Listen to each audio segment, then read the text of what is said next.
सम्मानित सभाका सभाध्यक्ष महोदय, प्रमुख अतिथिज्यू, विशेष अतिथिज्यूहरू, आमन्त्रित अतिथिज्यूहरू, संस्थापकज्यूहरू, साधारण सदस्यज्यूहरू, अभियान कर्मीज्यूहरू, सभामा उपस्थित शान्ति प्रेमी, न्याय प्रेमी, सत्य प्रेमी, पत्रकार, विद्यार्थी, न्यायकर्मी, लेखक, किसान, सुरक्षाकर्मी तथा सम्पूर्ण योद्धा, प्रेमवादी मान्यजन जीवहरूमा प्रेमवादी अभिवादन स्वीकार्नुहोस्। जय प्रेम।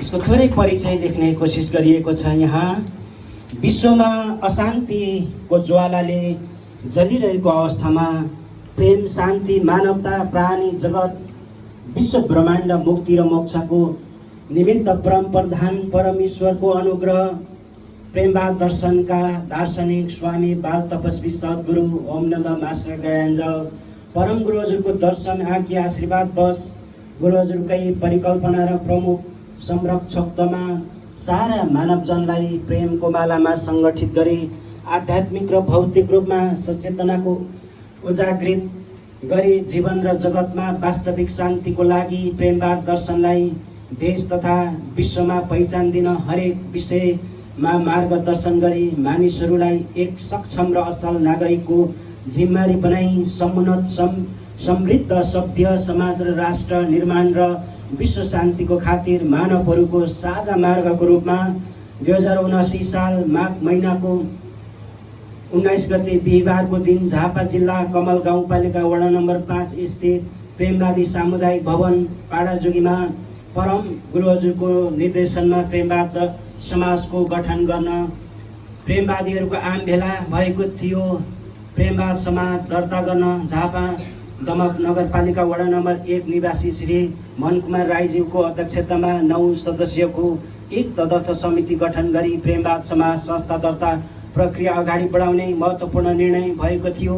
यस प्रेमवाद समाज दर्ता गर्न गुरु हजुरको निर्देशनमा हेभेनली निर्माण पाथ नेपालका महासचिव यादव बान्तवाज्यूले विधान लगायत अन्य कागजात तयार गरी आवश्यकता अनुसार समितिको बैठक राखेर मिति 2079 साल फागुन 2 गते झापा जिल्लाको जिल्ला प्रशासन कार्यालय भद्रपुरमा दर्ता गर्न सफल भयो। संस्थाको वैधानिकता पुरा गर्दै संस्थाको दर्ता प्रमाणपत्र, पान नम्बर दर्ता प्रमाणपत्र, समाज कल्याण परिषदमा आबद्धता प्रमाणपत्र, आवश्यक डकुमेन्टहरू संस्थाको तर्फबाट यादव बान्तवाले नै सम्बन्धित निकायमा गएर प्राप्त गर्न सफल भएको हो।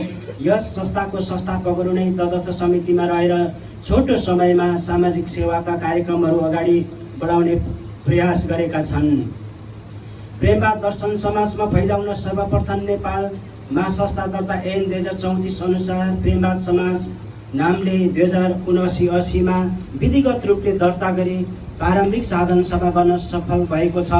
यसको दर्ता नम्बर 3364 र स्थायी लेखा नम्बर 619409 हो। समाज कल्याण परिषदमा पनि यो संस्था आबद्ध रहेर वैधानिक रूपले नेपाल सरकारको नियम कानुन परिपालना गर्दै प्रारम्भिक साधन सभा सम्पन्न गर्न आइपुगेको अवस्था हो। नेपालको झापा जिल्लाबाट आफ्नो कार्यक्षेत्र बनाएर नेपालका सबै जिल्लामा सामाजिक काम गर्ने महान लक्ष्य बोकेर प्रेमवाद समाज अगाडि बढिरहेको एक बालकको रूपमा यो संस्थाको जन्म भएको छ। मानिसहरूलाई सङ्गठित गरी प्रेम शान्तिका अभियानहरू सञ्चालन गर्ने लक्ष्य प्रेमवाद समाजको छ। यस संस्थाले समाजमा स्वास्थ्य सम्बन्धी जनचेतनामूलक कार्यक्रम र आध्यात्मिक जागरणका अति महत्त्वपूर्ण कार्यहरू संस्थागत रूपले अगाडि बढाई समाजलाई सुदृढ तुल्याउँदै लग्ने लक्ष्यका साथ यो संस्था अगाडि बढेको छ। प्रेमवाद समाजलाई यो अवस्थासम्म अहोरात्र खटेर लाई पुर्याउनु हुने प्रेमवादको दार्शनिक स्वामी बाल तपस्वी सद्गुरु ओमनन्द मास्टर गयाञ्जल गुरु हजुरलाई ठुलो सम्मान तथा धन्यवाद ज्ञापन व्यक्त गर्दछौँ र यस संस्थाका संस्थापक सदस्यहरू, हेभेनली निर्माण पाथका महासचिव यादव बान्तवाज्यूको टिम साथै सबै पक्षबाट व्यक्तिगत, संस्थागत, प्रत्यक्ष वा अप्रत्यक्ष रूपमा आर्थिक, भौतिक, नैतिक, सामाजिक, वैचारिक वा जनशक्ति प्रदान गरेर सहयोग गर्नुहुने शुभचिन्तक, प्यारा प्यारा महानुभावज्यूहरू, प्रिय युवा मित्रहरू, यहाँहरू सबैको सहयोग बिना यो महान कार्य अगाडि बढाउन सम्भव थिएन। यसैको कारण हामीले प्रेमवादको इतिहासमा एक खुड्किलो सिडी चढ्न सफल हुँदै ऐतिहासिक कार्य सम्पन्न गरिसकेका छौँ। त्यसैले हामी फेरि पनि भनौँ, सबैले प्रेम, शान्ति, आनन्द, सुख, समृद्ध र स्वतन्त्रताका साथ जीवन जिउन सकौँ भन्दै यहाँहरू सबैलाई धेरै धेरै धन्यवाद चढाउँदछु।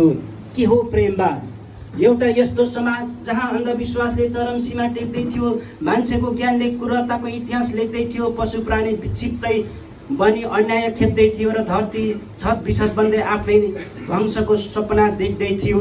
यी कहाली लाग्दो परिवेशमा उदाएको एक चम्किलो प्रकाश, जसको तेजस्वीले अन्धविश्वास हट्दछ, दिव्य ज्ञान खुल्दछ, प्रेमको महासागर बन्दछ र जीवनको आशा जाग्दछ। त्यो प्रकाश हो प्रेमवाद दर्शन। विचार र कल्पनाबाट सृजित यस संसारमा प्रेमवादले पनि एउटा छुट्टै संसारको परिकल्पना गरिरहेको छ। हामीलाई थाहा छ संसारको उत्पत्ति हुँदा कोही नै थिएन, तसर्थ वैज्ञानिकहरूले आफ्नो विचारमा खोजी गर्दै तथ्य र तार्किक सिद्धान्तहरूद्वारा सृष्टिकालका घटनाहरू प्रस्तुत गर्दछन्, जुन कार्य हालसम्म पनि जारी छ। जस्तै चार्ल्स डार्विनको मानव विकासको सिद्धान्त, चार्ल्स लुमन्थको बिग ब्याङ थ्योरी आदि आध्यात्मिक दृष्टिबाट पनि काल्पनिक रूपमा भगवानले यो जगत सृष्टि गर्नुभएको भन्ने किंवदन्ती छ। तर सृष्टि गर्नुहुने भगवानलाई अहिलेसम्म कसैले पनि देख्न र उहाँसँग संवाद गर्न सकेको छैन, मात्र सपना अनि कल्पनामा सीमित छ। तथापि हामी यिनै कुराहरूलाई सत्य मान्दै आइरहेका छौँ। प्रेमवाद दर्शन एक महान दर्शन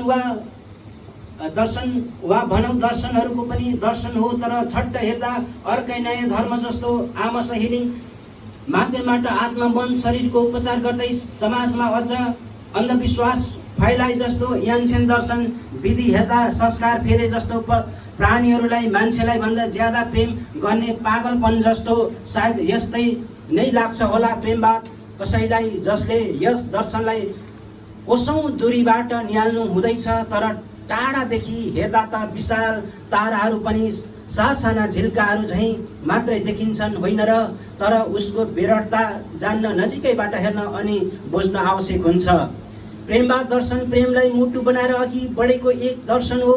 प्रेम सबैको साझा हुन्छ, कुनै धर्म सम्प्रदाय व्यक्ति जातिको मात्रै भन्ने हुँदैन। त्यही सम्मान प्रेम भावलाई अँगालेर सबै मानिसहरूलाई आफ्नो परिवार, आफ्नो जात, आफ्नो धर्म, आफ्नो सम्प्रदाय भन्ने साँघुरो सोचभन्दा माथि उठाएर सारा पशु प्राणी, मानव जाति अनि विश्वको कल्याण गर्नु, समाजमा शान्ति ल्याउनु नै प्रेमवाद दर्शनको मुख्य उद्देश्य हो र प्रेमवाद हामी सबैको दर्शन हो। प्रेमवाद दर्शनका दार्शनिक स्वामी बाल तपस्वी सद्गुरु ओमनन्द परमगुरु हजुर भन्नुहुन्छ, करुणा र प्रेम भाव सिकाउनु हुने भगवान बुद्धको आज्ञालाई म कसरी पालना नगरौँ, परोपकार ज्ञान दिनुहुने प्रोफेट मोहम्मदलाई कसरी टाढा राखौँ, क्षमा र प्रेमको कुरा सिकाउनु हुने प्रभु येशूलाई कसरी विरोध गरौँ र आमा बाबा प्रति आदर सम्मान गर्न सिकाउनु हुने भगवान रामलाई म कसरी बिर्सुँ। म कुनै नयाँ धर्म सिर्जना गर्न आएको होइन, तर सबै धर्महरूको राम्रो पक्ष ग्रहण गर्न र गराउन आएको हुँ। तसर्थ प्रेमवाद दर्शन न त नयाँ धर्म नै हो, न त कुनै एक धर्मसँग सम्बन्धित छ। यो त केवल सर्वधर्मको मार्ग हो, जहाँ सबै धर्मलाई सम्मान गरिन्छ र सम्मान दृष्टि राखिन्छ। यदि संसारका धर्महरू ग्रह नक्षत्र हुन् भने प्रेमवाद दर्शन एक विशाल ब्रह्माण्ड हो। आमोस हिलिङ एउटा प्राकृतिक, आध्यात्मिक साथै वैज्ञानिक विधिबाट गरिने उपचार विधि हो, जसको आविष्कार पनि श्रद्धेय परमगुरु हजुर नै हुनुहुन्छ। विशेष गरेर यस उपचार पद्धतिमा ब्रह्माण्डीय औराको प्रयोग गर्ने गरिन्छ, साथै जडीबुटी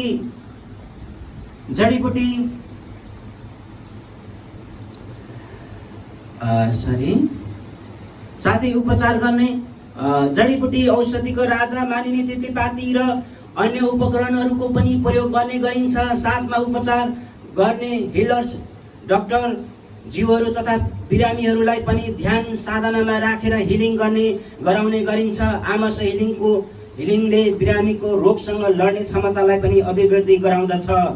कुनै पनि संस्था वा राज्य सुन्दर तरिकाले चलाउनका लागि व्यवस्थित प्रणालीको आवश्यकता पर्दछ। त्यस्तै मानव सभ्यताको विकास क्रमसँगै जीवनशैलीलाई सुधार र सहज बनाउनका लागि संसारमा विभिन्न प्राणीहरू संस्कार संस्कृतिको रूपमा स्थापित भएको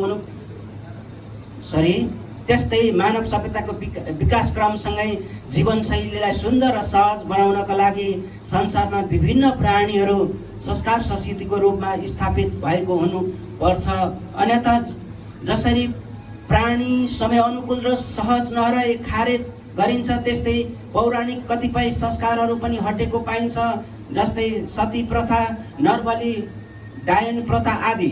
सोही अनुरूप यान्सेन एक समय अनुकूल, सहज अनि सरल दर्शन हो, जहाँ हाम्रो आदिम पुर्खाहरूलाई हृदयबाटै भक्ति अनि सम्मान चढाइन्छ। सुन्दरता र सरलताका साथमा यान्सेनमा विशेष गरी प्रयोग गरिने निहिनलाई सर्वधर्मको प्रतीक मानिन्छ। कारण निहिनको संरचना आजभन्दा हजारौँ वर्ष पहिलेको इजिप्ट सभ्यतालाई झल्काउने पिरामिड जस्तो छ। त्यति मात्र होइन, चर्चहरू जस्तै क्याथोलिक, अर्थोडक्स आदि मन्दिरहरूको गजुर, बुद्धिस्टहरूमा स्तूपहरू,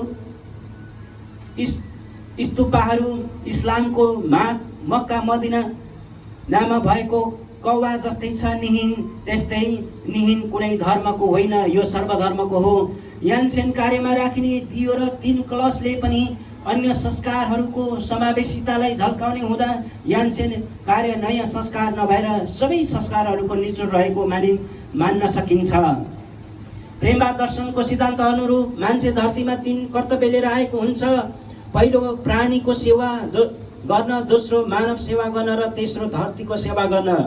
पशु पन्छी प्राणीहरू एक सजीव वस्तु हुन् जोसँग भावना हुन्छ र कहीँ न कहीँ कुनै न कुनै तरिकाबाट व्यक्त पनि गरिरहेको हुन्छ। मात्र हामी बुझ्दैनौँ, उनीहरूलाई अझ ज्यादा दुःख दिन्छौँ। धर्मको नाउँमा, संस्कारको नाउँमा बलि गरेर सताउँछौँ र आफै पाप कमाइरहेका हुन्छौँ। किनकि धर्म रुवाउनु होइन, हँसाउनु हो, धर्म मार्नु होइन, बचाउनु हो। तसर्थ ती अबोध निर्बल प्राणीलाई हामी नादान मानव शिशु बच्चा जन्मिँदा हुन्छ, यी दुवै उस्तै त हुन्छन्। भगवान भावना छ तर व्यक्त गर्न सकिँदैन। दुवै अबोला छन्, अबोध छन्। फरक यति मात्र हो, मानव पशुको लागि ख्याल गर्ने कोही छ। यदि कोही नभए पनि उसको लागि न्यायालयहरू छन्, तर पशुपन्छी प्राणीहरूको कोही नै छैन। त्यसै कारण प्रेमवादले उठाएको प्रेम केवल मानव जातिको लागि मात्र नभएर सारा प्राणीहरूको लागि पनि हो। वास्तवमा ज्यादा माया र हेरचाह उसैले चाहिन्छ जो कमजोर र असहाय हुन्छन्। संसारमा हेर्दा त्यस्तो कमजोर र निर्बल प्राणी नै देखिन्छ जसहरूलाई अन्याय अत्याचार भइरहेको छ। यसर्थ प्रेमवाद दर्शन अनुसार उहाँहरूलाई सबैभन्दा धेरै प्रेम गर्दछ। गुरुजहरू भन्नुहुन्छ, शान्ति प्रेम बिना सम्भव छैन। यदि शान्ति वृक्ष हो भने प्रेम जरा हो। आजको युगमा अझ ज्यादा प्रेमको खाँचो छ। प्रेम संसारबाट वा भनौँ मानिसहरूबाट हराइरहेको अवस्था छ। यदि प्रेम हुँदो हो त यो संसार यस्तो घृणाको संसार हुने थिएन। त्यही गहिराईको सेलाइ गएको प्रेम जगाउन प्रेमवाद समाजको उदय भएको छ। तर त्यो प्रेम एक धारमा मात्र होइन, समाजको विविध पक्षहरू जस्तै न्याय, अर्थ, शिक्षा, राजनीति, धर्म, वातावरण, विज्ञान यी विषयहरूमा छाउनु पर्दछ। अनि मात्र शाश्वत शान्ति मिल्दछ। न्यायमा प्रेम नहुँदा दुखी पीडितहरू अझ पीडामा पडिरहेका हुन्छन्। अर्थमा प्रेम नहुँदा भ्रष्टाचार बढ्दैछ। शिक्षामा प्रेम नहुँदा गुणस्तरीय शिक्षा मिलिरहेको छैन। राजनीतिमा प्रेम नहुँदा पुरा राज्य नै बिरामी परेको छ। धर्ममा प्रेम नहुँदा एक अर्काको प्रति घृणा भाव जागृत भएको छ। वातावरणमा प्रेम नहुँदा जलवायु परिवर्तन, एसिड वर्षा जस्तो समस्याहरू देखा पर्दैछन्। विज्ञानमा प्रेम नहुँदा आणविक हतियारहरू सिर्जना भइरहेछन्, जसले अन्ततः मानव सभ्यतालाई पतनको दिशातर्फ डोर्याइरहेको छ। यसलाई रोक्न अति आवश्यक छ। प्रेमवादको चाहना यी सबै कुराहरू रोकेर एउटा त्यस्तो संसार सजाउने जहाँ केवल प्रेम मात्र होस्, घृणाभाव, दुश्मनभाव, ईर्ष्याभाव नहोस्, एक अर्कालाई आफू झैँ व्यवहार गर्ने प्रेमको समाज निर्माण होस्, जहाँ छोरीचेलीलाई सम्मान गरिन्छ, पशु प्राणीलाई पनि प्रेम गरिन्छ, प्राणी बलि गरिँदैन, झगडा हुँदैन, जातको आधारमा, धर्मको आधारमा, रङको आधारमा कुनै भेदभाव हुँदैन। त्यस्तो संसारको सपना बोकिरहेको छ प्रेमवाद दर्शनले। सपना पुरा गर्न प्रेमवादीहरू निरन्तर पनि परिरहेका छन्। आज संस्थागत रूपमा दर्ता भएर धेरैजना यस दर्शनमा जोडिनु भए तापनि सुरुवात कालको छुट्टै इतिहास बोकेको छ। यस दर्शनले आजभन्दा केही दशक अघि कोशी प्रदेश उदयपुर जिल्ला मैनामनी गाविस माङतेन गाउँको गरिब परिवारमा कान्छो छोराको रूपमा एक बालकको जन्म हुन्छ, जो बाल्यकालदेखि नै अत्यन्तै जिज्ञासु स्वभावको रहनुहुन्छ। एउटै बाटोमा रङ रङको फुल फुल्नुको रहस्य के हो? सब पानीको धारमा उकालो चढ्ने माछामा त्यस्तो के शक्ति हुन्छ? आकाशैभरि देखिने ताराहरूको उद्देश्य के हो? कमिला सानै भए तापनि उसलाई निस्वार्थ रहन कसले सिकाउँछ? आदि जिज्ञासा मनमा लिइरहनुहुन्छ। एक दिन घर आँगनमा खेलिरहँदा पारीको डाँडाबाट मान्छेहरूको समूहले एकोहोरो शङ्खको ध्वनि सँगै केही वस्तु कोशी किनारतिर झार्दै गरेको देख्नुहुन्छ। आखिर त्यो वस्तु के रहेछ भनेर जान्ने उत्सुकताले ती फलिला पाइलाहरू कोशी किनारतर्फ बढिन्छन्। सबैदेखि लुकेर ठुला ठुला ढुङ्गाको चेपबाट जिज्ञासा नजरहरूले भएको दृश्यलाई ट्वाल हेरिरहन्छन् र अन्तमा सबै मलामी घर फर्किसकेपछि मुर्दा पोलेको ठाउँमा आएर हेर्दा खरानी केही दाउराको ठोटाहरू र मान्छेको हातको हटकडीको केही अंश मात्रै रहेको हुन्छ। त्यो सबै देखेर अक्क न बक्क पनि बालकको मन मस्तिष्कमा अनेकौं प्रश्नहरूको आँधीबेहरी चल्न थाल्छ। घरमा आफ्नो बाबालाई सोद्धा सबै मान्छेको एक दिन मृत्यु हुने कुरा थाहा पाउनुहुन्छ। यस कुराले उहाँलाई धेरै आघात पुर्याउँछ। तब मृत्यु के रहेछ बुझ्न र खोज्न थाल्नुहुन्छ। जहाँ गए नि जसलाई सोधे नि साँचो उत्तर पाउनुहुन्न। तसर्थ वास्तविकता जान्न आफैलाई मार्ने सङ्कल्प गरे र धेरै पटक आत्महत्या गर्ने प्रयास गर्नुहुँदा अन्ततः मृत्युको ज्ञान बोध हुन्छ। मृत्युसँग साक्षात्कार गरे पनि जीवनको अर्थ अझ रहस्य नै रहन्छ। यस रहस्यलाई मेट्न उद्देश्य लिई त्यो कलिलो बाल्यावस्थामै उहाँ घर परिवार छोडेर ध्यान तपस्या गर्न जङ्गल पस्नुहुन्छ। त्यसकारण उहाँलाई बाल तपस्वी भनेर सम्बोधन गर्ने गरिन्छ। केवल 13 वर्षको उमेरमा बुद्धत्व प्राप्त गरी जङ्गलबाट बाहिरिएर गाउँ समाजमा प्रेमको कुरा सिकाउँदै हिँड्न थाल्नुहुन्छ। बलिभोग र जाँडक्सीमा चुल्लोमा डुबेको समाजमा बलिभोग गर्नु हुँदैन, मदिरा सेवन गर्नु हुँदैन, सबैलाई प्रेम गर्नुपर्छ भन्ने उहाँको वचनहरू धेरैलाई अपच्य हुन्छ, जसको फलस्वरूप दुःख कष्ट शारीरिक यातना र जेल जीवन उहाँले भोग्नुपर्छ।